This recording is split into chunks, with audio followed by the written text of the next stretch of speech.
Bueno, entonces vamos a empezar con el segundo tema que tenemos para el curso, que es el de sistemas de numeración y álgebra de Boole. Aquí estamos en un ciclo de electricidad, pero cuando nos metemos en electricidad industrial o en temas relacionados con la domótica, al final siempre vamos a acabar con un controlador de tipo electrónico, o bien un autómata programable, que es el más genérico, un controlador de un sistema domótico, o varios controladores de un sistema domótico, en el caso del KNX, que al final son microcontroladores con un programa que entradas y salidas e intercambian instrucciones e informaciones con otros dispositivos que tienen también un microcontrolador. En el caso de un autómata, pues lo que tengo es una especie de pequeño ordenador, entre comillas, industrial, que con entradas y salidas pues va controlando un proceso, ¿no? Como habíamos visto en la primera parte. El caso es que para poder manejar ese tipo de dispositivos necesitamos tener alguna noción de distintos sistemas de numeración que utilizan estos sistemas internamente y que a la hora de programar nos va a ser útil conocer, o todo el funcionamiento de la lógica interna de estos componentes, de estos PLCs, que se basa sobre todo en la lógica combinacional, en el álgebra de Boole, y luego veremos en las memorias, RS y demás.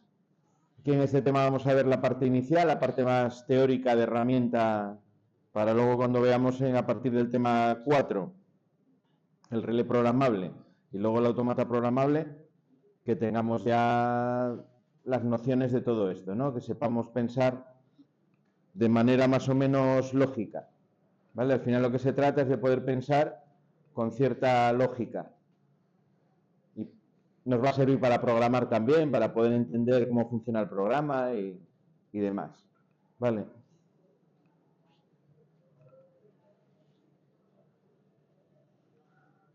Bueno, si hablamos de sistemas de numeración, que es por donde empieza el tema. El sistema de numeración decimal, yo creo que todos lo conocemos, lo utilizamos a diario, ¿vale? El sistema de numeración se llama decimal porque tiene 10 símbolos distintos para representar las cantidades numéricas, ¿vale? Son los números que usamos habitualmente del 0 al 9. Esos son los 10 dígitos, los 10 caracteres que utilizamos. Por eso se dice que es decimal o en base 10, ¿vale? Además decimos también que es un sistema posicional. Quiere decir que los valores dependen no solo del signo que yo utilice, del dígito que yo utilice, sino de la posición también que tienen dentro del número completo, ¿vale? Sabemos que el dígito que está más a la derecha, hablando de números enteros, por ejemplo, son las unidades y su valor es lo que indica el dígito. El número que está a su izquierda son las decenas. Sabemos que su valor es lo que indique el dígito multiplicado por 10. Sabemos que el siguiente número son las centenas, es lo que indica el dígito multiplicado por 100 o por 10 elevado a la 2 y así sucesivamente, ¿no? Luego tendríamos las unidades de millar, las decenas de millar, etcétera, etcétera. Tenéis un ejemplo ahí de cómo, bueno, de lo que estoy yo diciendo ahora, ¿no? Pues estoy debajo, el 1278, lo que significa son 1000 más 200 más 70 más 8, o lo que es lo mismo, 1 por 1000 más 2 por 100, más 7 por 10, más 8 por 1, o lo que es lo mismo, 1 por 10 elevado a la 3, más 2 por 10 elevado a la 2, más 7 por 10 elevado a la 1, más 8 por 10 elevado a la 0. Los sistemas decimos que es un sistema en base 10 porque es la base de la potencia que me va dando los pesos de las diferentes cifras. Entonces, ¿es 10 al cubo o es 3? El peso de las unidades de millas, 10 elevado a la 3, es el peso. Y lo multiplicamos por la cifra que esté en esa posición. La base es la base de esa potencia que me da los pesos de las diferentes cifras, ¿no? En el número. No nos lo pone aquí en la transparencia, pero si hablamos de los números decimales, es decir, los que están a la derecha de la coma, sería lo mismo, pero dividiendo entre potencias de 10. La primera cifra que tengo a la derecha de la coma, que son las décimas, es 1 partido de 10. Es decir, 1 partido de 10 elevado a 1. La siguiente cifra, que son las centésimas, sería 1 partido de 10 elevado a la 2, 1 partido de 100. La siguiente, las milésimas, 1 partido de 1000, 1 partido de 10 elevado a la 3. sigue el mismo orden, pero dividiendo, ¿no? 1 dividido entre el peso. Vale. ¿Y qué pasa con el sistema binario? Bueno, el sistema binario va a ser en principio lo mismo, lo vamos a construir de la misma manera. Lo que pasa que ahora, al hablar de binarios, porque la base va a ser 2 en vez de 10. Vamos a cambiar la base del sistema de numeración.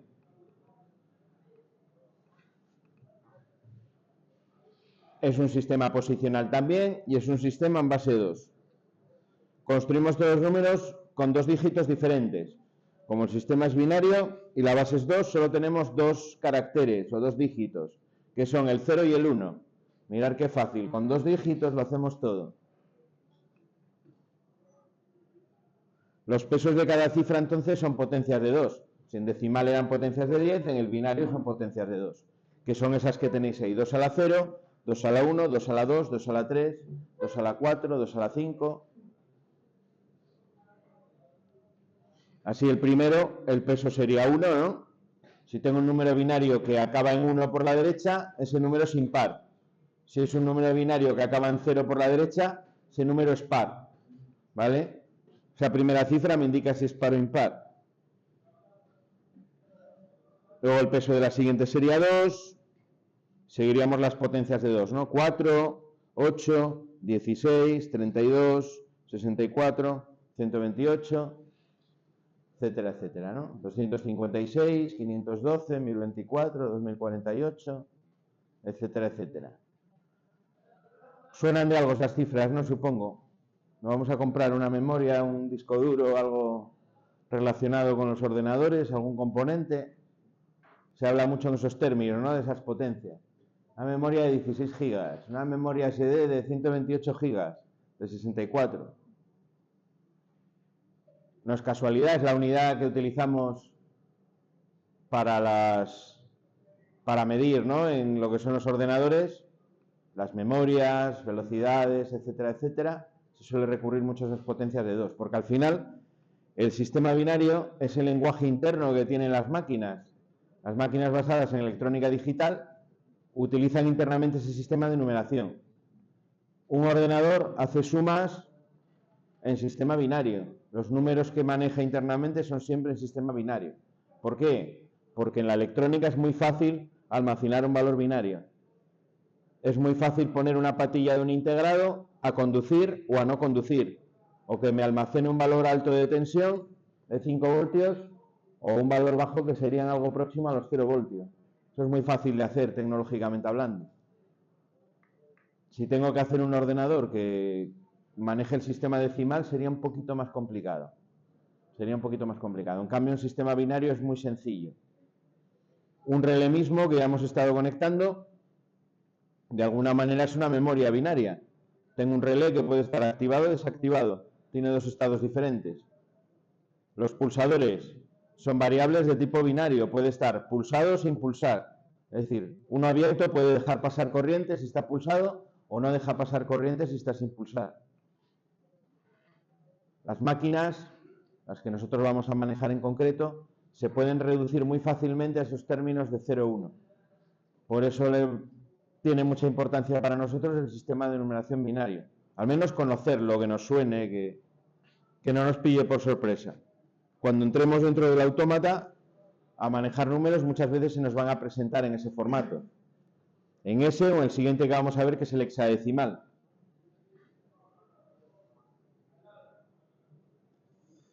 Bueno, ¿cómo se hacen las conversiones del sistema binario? Y os pone ahí un ejemplo. Convertir 1, 1, 1, 0, 1, 1 en sistema binario. Ese 2 pequeñito que aparece a la derecha es para indicar que ese número pertenece al sistema de numeración binario.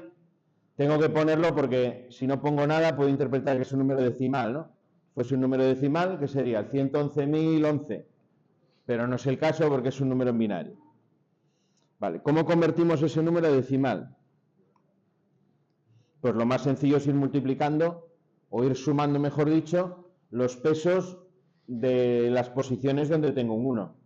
Las posiciones donde tengo un 0 no van a aparecer, al multiplicar por 0 van a ser 0.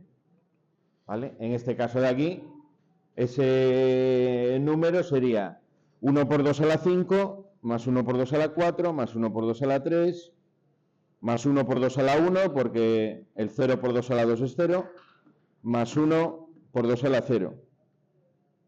Que operando todo eso de ahí, pues sería hacer 32 más 16 más 8, más 2 más 1. Tendría todos menos el peso 4, ¿no? Que me daría 59. Y a ese 59 le pongo un 10, porque ese 59 también es un número válido en el sistema hexadecimal, por ejemplo. No estoy manejando diferentes sistemas de numeración, hay que indicar de qué sistema de numeración estamos hablando. ¿Vale? Ese sería 59 en sistema decimal. Bueno, la primera cosa que podéis observar. Para poner 59 necesito ya 6 cifras. ¿Vale? En cuanto a número de cifras no es un sistema económico. Al contrario, en cuanto vamos a números grandes el sistema binario se nos va. Empezamos a tener muchos dígitos. Ese es el problema de tener una base muy pequeña. Cuanto más pequeña es la base, más grandes van a ser los números. Vamos a ver ahora que con el hexadecimal, que tiene una base más grande todavía que el decimal, los números van a salir más compactos, más pequeños. Para un ordenador, para un circuito digital, no es problema que los números sean muy grandes. ¿Por qué? Lo único que va a tener que aumentar la velocidad para poder manejarlos más rápidamente. Aumentando la velocidad voy a poder manejar números más grandes sin problema. Los voy manejando por partes, por lotes, ¿vale? Si hago una comunicación, por ejemplo, serie entre circuitos integrados, se va mandando cifra a cifra los valores, ¿vale? La comunicación serie tradicionalmente es muy lenta, ¿vale? Sí, pero si elevo mucho la velocidad de proceso de ese circuito, pues al final va a ser tan rápido como otros que funcionan en paralelo. Paralelo sería que manda todas las cifras a la vez, ¿vale?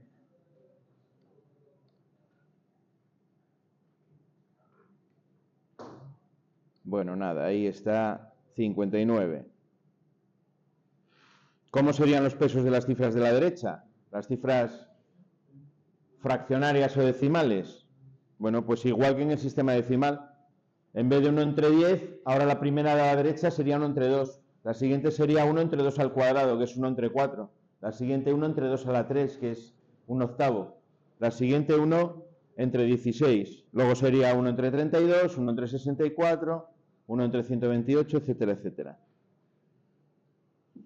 Es decir, hay números también en binario con una parte fraccionaria, una parte no entera. Ahí tenéis un ejemplo, el 1001,001. Tema de la coma. A ver, ahí aparece desde resolver el ejemplo. El tema de la coma o el punto para los decimales es una convención, ¿vale? En el mundo anglosajón se utiliza el punto, es lo que vemos en las calculadoras.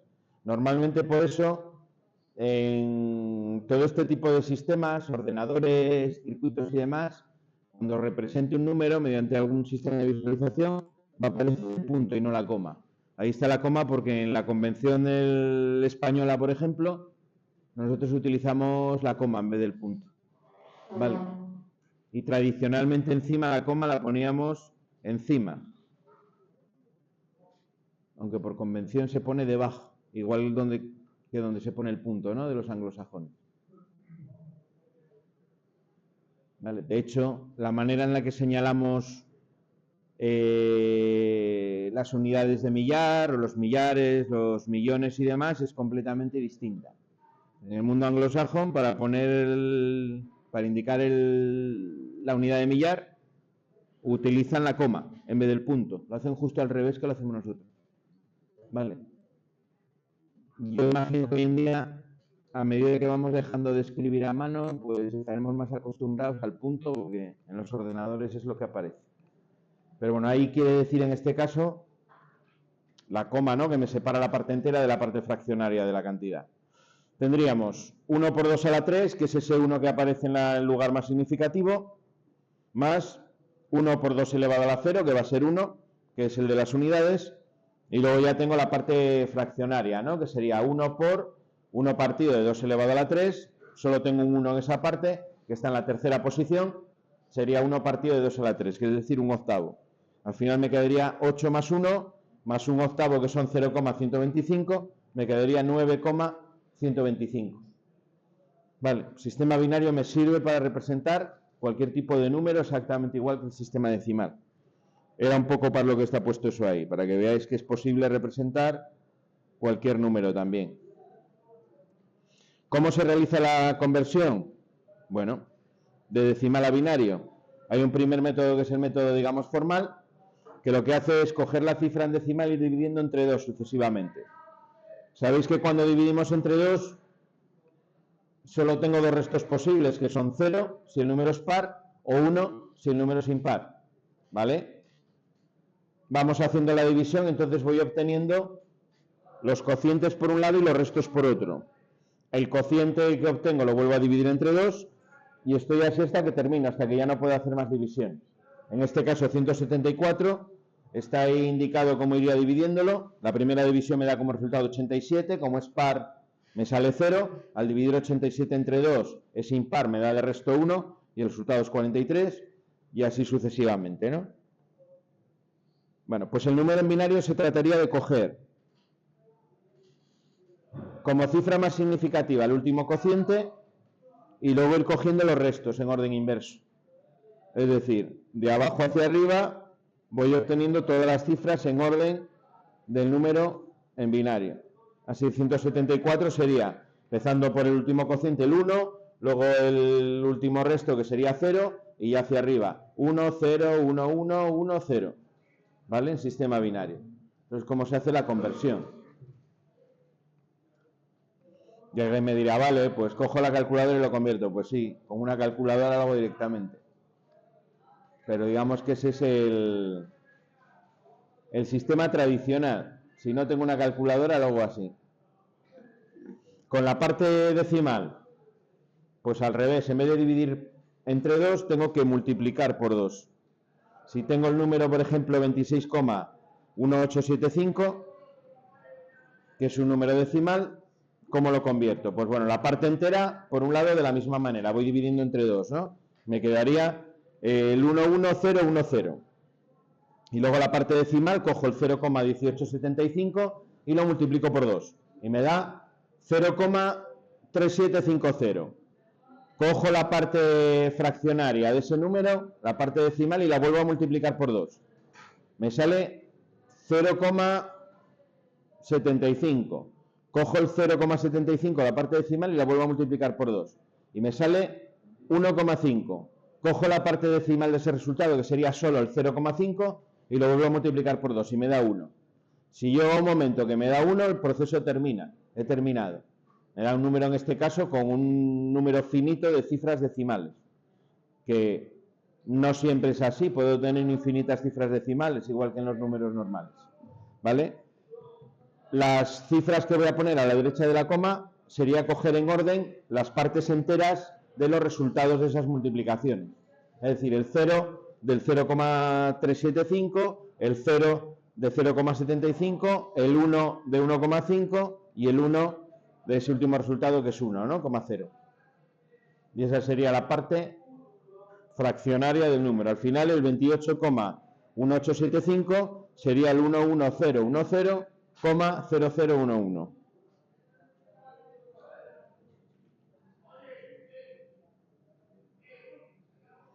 Bueno, y era la operación que íbamos haciendo, era esa de ahí. Vale. Bueno, está bien, ¿eh? Saber cómo funcionan las máquinas que vamos a manejar. Veréis que tiene su utilidad. Os va a ahorrar bastante tiempo cuando estéis programando, intentando entender a veces cómo funciona el tema. El hexadecimal, lo mismo que los anteriores, pero la base es 16. Por eso se llama hexadecimal. ¿Vale? Por tanto, tengo 16 signos distintos, 16 símbolos distintos para representar los números. ¿Vale? Que son los números del 0 al 9 y luego utilizo letras en mayúscula de la A a la F. A, B, C, D, E y F. ¿Vale?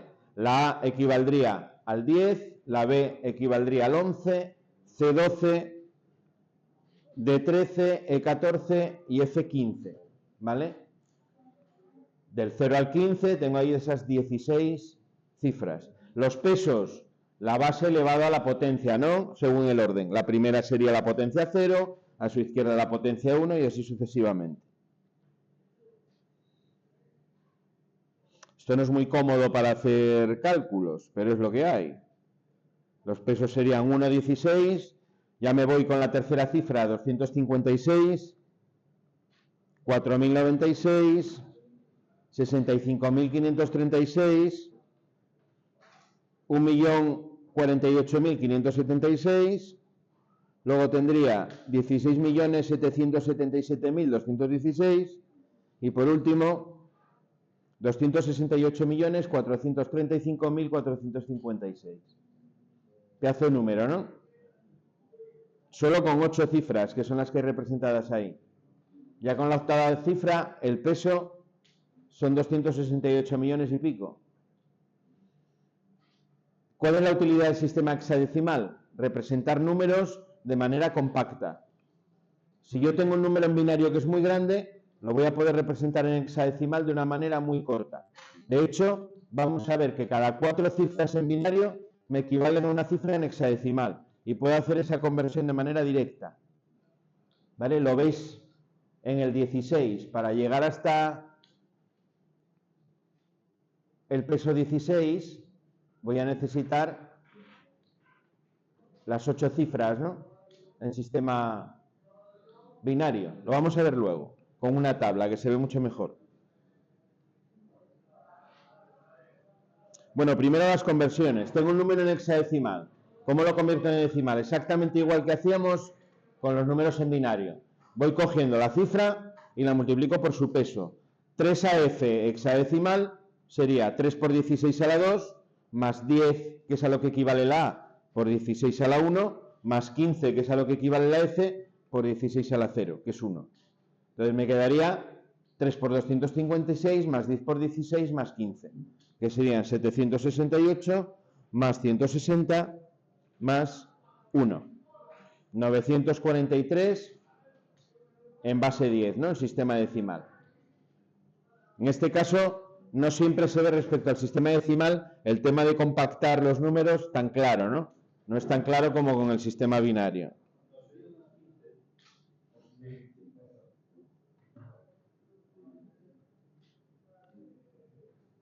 Sería más 15, sí. Aquí falta un... De todas maneras, creo que el resultado está bien. Vamos a comprobarlo. Pero sí, tiene que ser más 15. 768 más 160 más 15.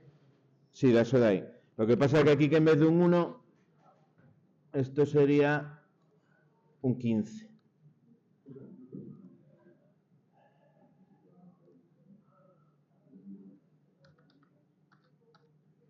Bueno, conversión de hexadecimal a binario. Pues el proceso también similar. Una de las razones para utilizar el sistema es lo que os decía, que me permite representar números de manera mucho más corta, más compacta. Fijándonos en la tabla, vamos a fijarnos en la tabla que nos pone ahí, en la equivalencia, veréis lo que os decía antes. Si represento los números en binario del 0 hasta el 15, tendría desde el 000 hasta el 1111, ¿vale?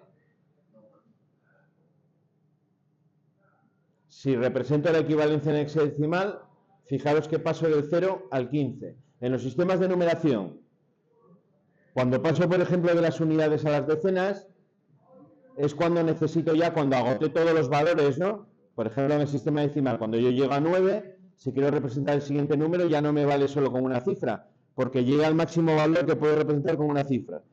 En ese caso, lo que hago que es, pongo el siguiente valor, ¿vale? Y incremento la cifra de las unidades. Las unidades pasarían a ser 0 y empezaría por el 1 en la cifra de las decenas, ¿vale? Lo mismo cuando paso de decenas a centenas. Cuando estoy en el 99, pondría 00, el siguiente cifra en unidades y decenas, y en las centenas pasaría a tener el 1 en vez del 0. ¿Vale? Esa es la manera en la que se va incrementando el sistema de numeración. Coincide que en el binario y en el hexadecimal ese paso es simultáneo. Cuando en el binario necesito una quinta cifra, es cuando en el hexadecimal necesito una segunda cifra. Van a la vez. De tal manera que me va a llevar a que cada 4 cifras del sistema binario equivalen directamente a una cifra del sistema hexadecimal. Si yo quiero hacer, por ejemplo, una conversión de todo ese número que tenéis ahí arriba, imaginaos que es una sola cifra, está separado en casillas para verlo más claro, pero es una única cifra. Lo quiero representar en sistema hexadecimal, no tengo más que dividir la cantidad desde su derecha de 4 en 4 y cada 4 cifras represento su valor en hexadecimal. Empezaría por la derecha, 1, 1, 0, 0, eso es el número 3, ¿no? Porque es 2 más 1. El 0, 0, 1, 1, vuelve a ser el 3. El 0, 1, 1, 0, que es 4 más 2, 6. El 1, 1, 1, 0, que sería 8 más 4 más 2, ¿no? Que sería la E, que sería el 14. El 1, 1, 0, 0, que serían 8 y 2, que es el... 8 y 4, que son 12, que es la C. Y así sucesivamente. El número en hexadecimal me quedaría el 19C, 5C, E, 6, 3, 3. De tener todas esas cifras que tengo arriba, lo he reducido a su cuarta parte, justamente. Es decir, los números en hexadecimal son una cuarta parte en longitud que los números en binario. Normalmente en los autómatas, en los circuitos digitales, el hexadecimal se utiliza para representar información binaria de manera más compacta. Un ejemplo típico, los códigos de los colores en un ordenador. ¿Vale? Se utiliza un código de colores, por ejemplo, de 8 bits. ¿Vale? Lo voy a poder representar con 2 cifras en hexadecimal. Si tengo un código de colores de 16 bits, lo voy a poder representar por 4 cifras en hexadecimal. De hecho, los colores se representan así, ¿no? Muchos programas de estos. El negro es el 0000 y el blanco es el FF, ¿no? Que sería en hexadecimal la cifra más alta que yo puedo representar con 4 posiciones. ¿Vale? En los ordenadores eso sí que lo podéis ver y sí que se utiliza esa equivalencia de cifras en binario con cifras en hexadecimal. Es mucho más visual y mucho más fácil de entender para una persona o de ver o de manejar una cifra en hexadecimal que una cifra en binario. Porque en cuanto pasamos a la quinta a la sexta posición, no sé vosotros, pero yo ya confundo los ceros con los unos, no es claro ver qué posición tiene, en cambio una cifra en hexadecimal, al ser más corta, más fácil, ¿no?, de entender. El tema de que tenga letras por el medio también ayuda a no confundirse a la hora de interpretar la cifra. Bueno, la conversión era toda esa cantidad, al final me queda mucho más pequeña, ¿no?, una cuarta parte.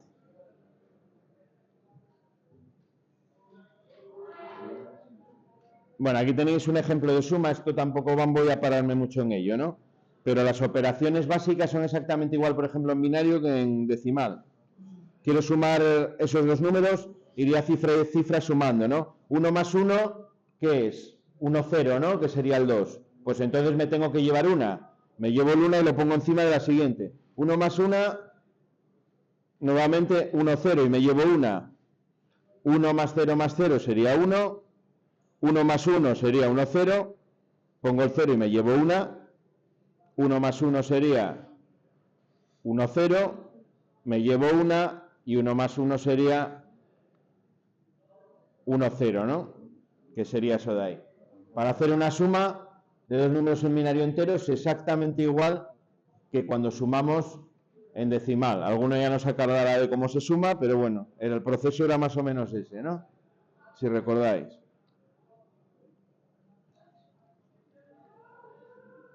Vale.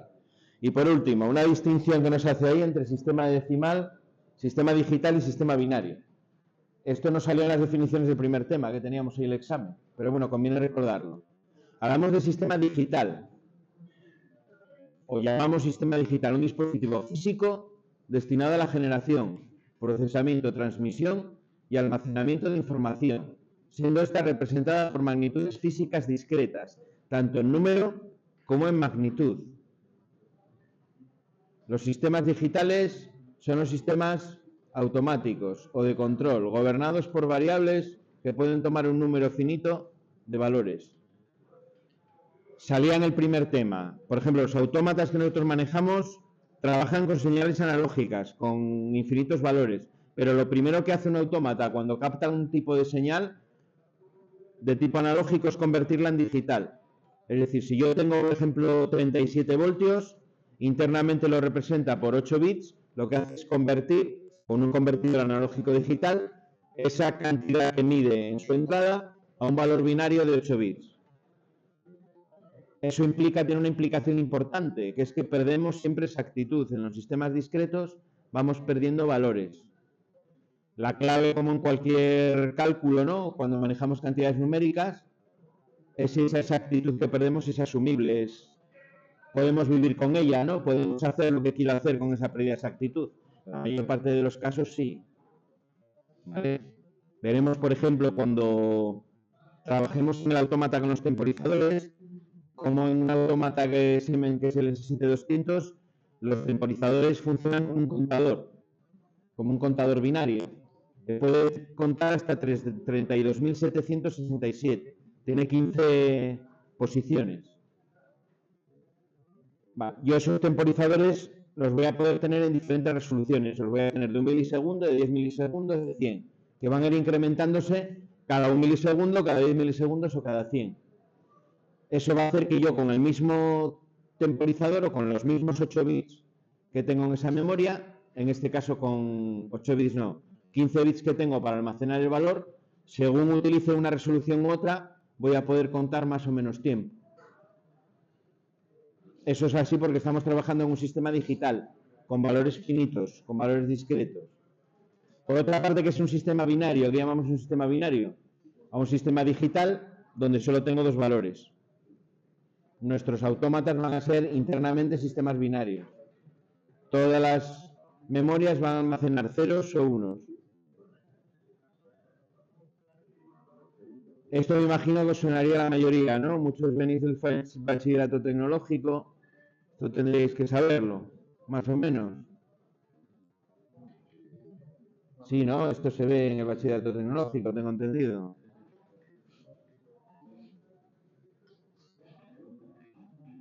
Y los que no, pues los que hicisteis aquí al lado medio, os hablaría de esto Jorge, seguramente, en electrónica. Y en tecnología de la ESO también algo se ve, sí.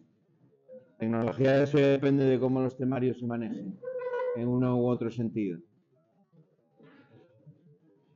Bueno, ¿dudas hasta aquí? De esta parte. Venga, seguimos. De sistemas de numeración, eso es lo que vamos a ver.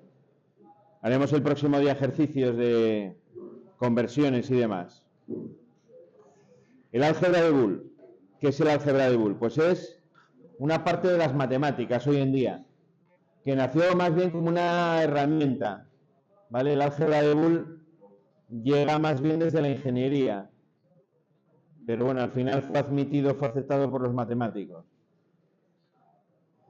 Bueno, es una manera o un álgebra que maneja números en binario, maneja los valores que son el 0 y el 1, ¿vale? Álgebra en matemáticas es como se llama una determinada estructura cuando tengo un conjunto de valores donde yo aplico un par de leyes de composición, es decir, un par de operaciones, y se verifican unas determinadas propiedades. Cuando todos esos parámetros, todas esas características se dan a la vez, decimos que estamos ante un álgebra, ¿vale? El álgebra, por ejemplo, de los números naturales es la que utilizamos habitualmente para hacer cálculos, ¿no? Tengo dos operaciones que son la multiplicación y la suma, y con esas operaciones, pues, se van cumpliendo una serie de postulados. La propiedad distributiva, la propiedad conmutativa, todos esos rollos, ¿no?, que nos explican en matemáticas. Pues aquí va a pasar lo mismo. Va a pasar lo mismo de manera un poco más sencilla, porque al manejar solo dos valores, en la parte de lo que es el álgebra se simplifica todo un poco.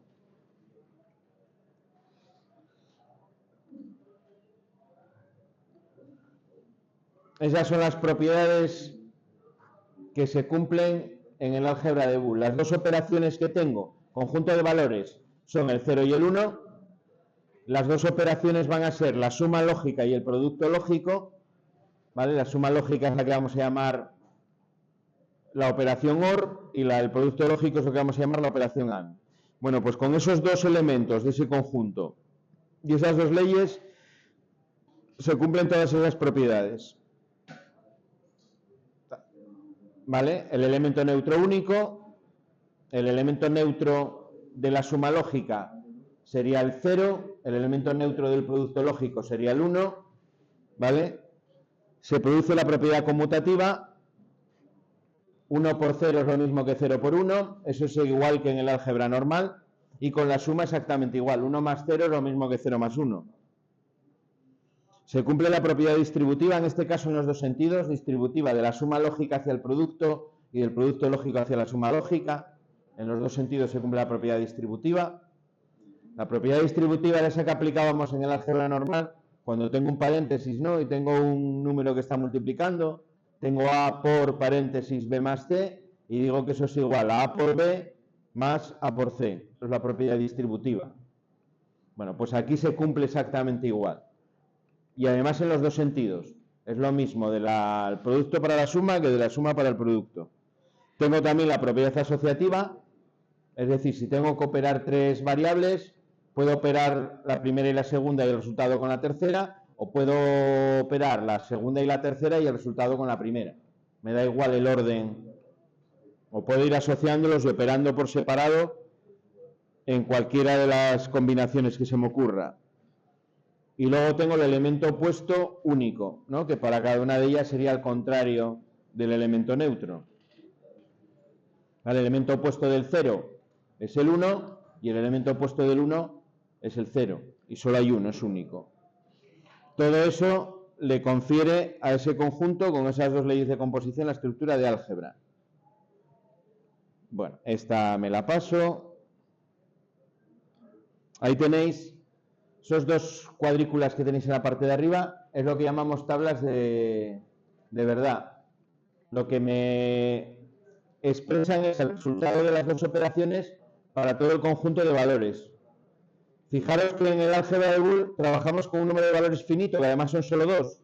Por eso la definición de las operaciones es una tabla donde yo doy todos los resultados de esa operación. No es como el álgebra normal que tengo en los números naturales, como son infinitos, tengo un infinito número de valores, ¿no? No puedo definir nunca una función o una operación dando todos los resultados posibles. Lo que hago es poner las funciones en forma algebraica, ¿no? Por ejemplo, cuando digo y igual a x al cuadrado, estoy dando la fórmula de una parábola, ¿no? Con centro en el origen. Aquí es más fácil. Aquí yo hago una tabla donde pongo, cuando la x vale 0, la y, que es la función, vale esto. Cuando la x vale 1, la y, que es la función, vale este otro resultado. Y ya está. Ya tendría la función completamente definida.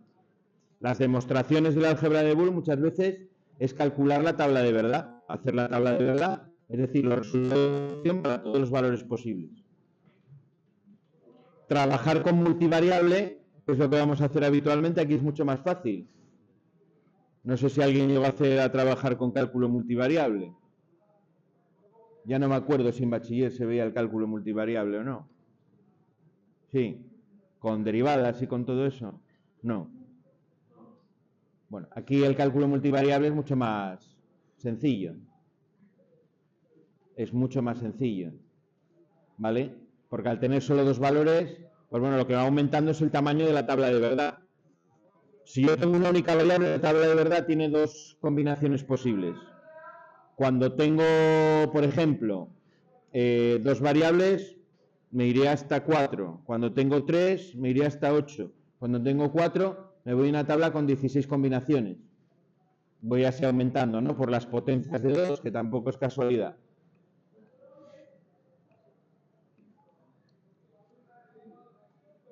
Las funciones lógicas fundamentales, pues esas dos operaciones, las leyes de composición, ¿no? La AND y la OR. Y además, el elemento opuesto, que es la negación, o la función NOT, que llamamos. El AND, el OR, lógicamente viene del inglés. Aquí el que inventa algo le pone nombre, ¿no? Pasan todo. Si lo hubiésemos inventado nosotros, pues sería la función I y la función O. También podemos utilizar el I y el O, ¿eh? Las funciones lógicas quedan definidas por su tabla de verdad, que era lo que estábamos diciendo, y los valores de las salidas para las distintas combinaciones de las entradas. Vale, las funciones lógicas de álgebra de Boole nos van a servir para describir el funcionamiento de sistemas binarios. Si tengo un sistema donde las variables son 0 y 1, yo voy a poder utilizar esas operaciones y se van a cumplir esas propiedades. Y todo esto que vamos a ver me va a servir para poder explicarlo. Ahí os pone un ejemplo, ¿no?, de lo que puede ser un sistema binario. Pues puede ser algo que conduce o no conduce, que está abierto o está cerrado en el caso de un contacto, que está activado o está desactivado, cuando tengo dos valores bien definidos. Los circuitos que estamos haciendo en el taller son circuitos binarios. Estamos manejando elementos que solo tienen dos estados posibles. El relé puede estar conduciendo, activado, o no conduciendo, apagado. El contacto puede estar abierto o cerrado. Un pulsador puede estar pulsado o puede estar en reposo. Ya con esto vamos a poder dar explicación en parte de esos circuitos. Esas ecuaciones lógicas que os pido en las prácticas, que os dije que de momento no hacíamos, las vamos a sacar de aquí. Bueno, la primera de ellas sería la que llamamos la AND, Y, la I o producto lógico.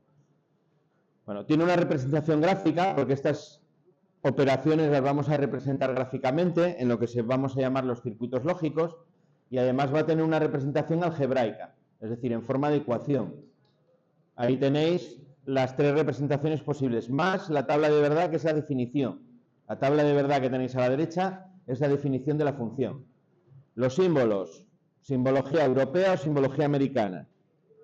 ¿Hay que saber las dos? Sí, yo os lo recomiendo que sepáis las dos. Vamos a utilizar más la europea. No por nada, sino porque en el relé programable que nosotros vamos a utilizar, utiliza esa simbología europea. Es el logo de la marca Siemens. Siemens es una marca alemana y, lógicamente, pues utilizan la simbología europea. Vale. Hay otro relé programable, por ejemplo, que tenemos en el taller, que es el Celio de Schneider, que aunque viene originalmente de una marca francesa, de telemecánica, utiliza la simbología americana. La simbología americana es la que se utiliza mayoritariamente en el mundo de la electrónica. ¿Vale? Si manejáis esto no sé, para hacer un circuito lógico electrónico, probablemente utilicéis la simbología americana. La expresión algebraica, S, que es la salida, es igual a A por B. Se utiliza el mismo signo que para la multiplicación del álgebra de los números naturales. En este caso utilizamos un punto, ¿no?, que es una de las notaciones que tiene la multiplicación. Pues es la que vamos a utilizar en modo algebraico, A por B. Y la definición del AND me dice que la salida solamente va a estar a 1 cuando todas las variables de entrada estén a 1. En cualquier otro caso va a ser 0. Fijaros que solamente en la última fila, donde la A vale 1 y la B vale 1, las dos variables que tengo de entrada, la salida va a ser 1. Si la tengo de tres variables es exactamente lo mismo. Solamente en la última posición, cuando todas las variables son 1, la salida vale 1. Ejemplos de esa función en diferentes tecnologías.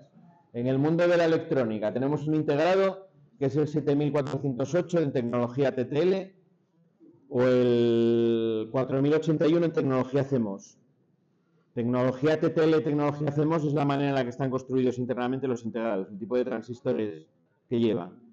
Como cosa práctica para esas dos tecnologías, normalmente la TTL maneja 5 voltios de valor alto y la CMOS 3,3. Pero por lo demás, hoy en día, todo lo que se suele utilizar en electrónica digital es tecnología CMOS, ¿vale? Suele ser todo tecnología CMOS, porque son mucho más pequeños, el nivel de integración es mucho más alto. Bueno, pues ese integrado tiene dos patillas de alimentación, las que tienen en diagonal, ¿no?, en la esquina de arriba de la izquierda y en la esquina de abajo de la derecha, que son VCC y GND. GND es de ground, ¿no?, que es como normalmente se llama el valor de masa en electrónica. Y luego tiene, en el resto de patillas, lo que tiene son 4 puertas AND. 2 para cada una de ellas tiene 3 patillas, 2 son de entrada y una de salida. Y funciona exactamente igual que esa tabla de verdad. Cuando yo le meto tensión, los 3,3 voltios, si estoy en CMOS por las 2 patillas de la puerta AND, voy a tener tensión en la patilla de salida. Eso hace unos años pues se utilizaba bueno, hace ya bastantes años, porque hoy en día todo se basa en microcontroladores o en memorias ¿cómo es? PFVA, que son unas que se pueden, mediante programación, se pueden modificar físicamente para obtener un determinado funcionamiento. Eso es lo que hoy en día se utiliza para hacer circuitos de estos lógicos en electrónica, pero antiguamente se utilizaban este tipo de integrados. Con una de estos integrados, estas pastillitas, pues que a lo mejor medía 1,5 centímetros de largo, no más. Podría tener 4 puertas lógicas de ese tipo. En electrónica normalmente el 0 se representa por una L de low y el 1 se representa por una H de high. Valor bajo, valor alto, ¿no? O valor, sí. La tabla de verdad sería pues todo a 0, todo a low, salvo el último valor, cuando están las dos a 1, a valor alto, que la salida estaría a valor alto también. Las dimensiones. ¿Cuánto se había dicho? 1,5 centímetros. Bueno, son 19 milímetros, un poco más. Eso sería del datasheet de ese integrado, la pinta que tendría y el tamaño.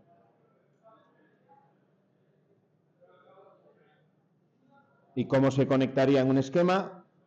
Para conectar ese tipo de memorias en el circuito electrónico necesito algo más que el integrado, necesito un par de resistencias para limitar los valores de corriente, ¿no? Cuando yo conecto. Conectando esas dos resistencias que tengo ahí de 10K a 5 voltios y debajo con un par de interruptores puedo ir dando los valores, ¿no? Poniéndolo a valor bajo cuando cierro el interruptor o estaría a valor alto si el interruptor está abierto. Esas resistencias, la finalidad que tienen también en electrónica es que siempre haya un valor definido, que no quede nunca una tensión flotante ahí. En ese circuito, si abro los contactos que hay debajo, que ahí están representados cerrados, ¿vale? El valor que estoy poniendo en cada una de las patillas es los 5 voltios. Si cierro, lo estoy uniendo directamente a masa, estaría poniendo directamente los 0 voltios. Y la tensión estaría cayendo en la resistencia. Bueno, un ejemplín. La siguiente, de las fundamentales, la OR. Esta es la que llamamos suma lógica. La representación en simbología europea es el mayor o igual que 1 dentro del rectángulo, ¿no? En simbología americana, pues el símbolo es parecido al anterior, pero la parte de la salida acaba en ángulo y la parte de las entradas está curvada también. Y en la expresión algebraica utilizamos el signo más. ¿Cuál es el resultado de esta función? Bueno, que basta con que una entrada sea 1 para que la salida ya sea 1. O dicho de otra manera, solamente cuando todas las entradas son 0, la salida es 0. Fijaros que se parece la manera en que se enuncia la función que se define a la otra. Lo mismo que decimos para los unos con la AND, lo decimos con los ceros para la OR. Lo mismo que decimos con los unos para el producto, lo decimos con los ceros para la suma. Solamente cuando las entradas son 0, la salida es 0. Si tengo ya una entrada que es 1, la salida va a ser siempre 1. Por eso en la tabla, salvo en la primera posición, el resto todas son 1.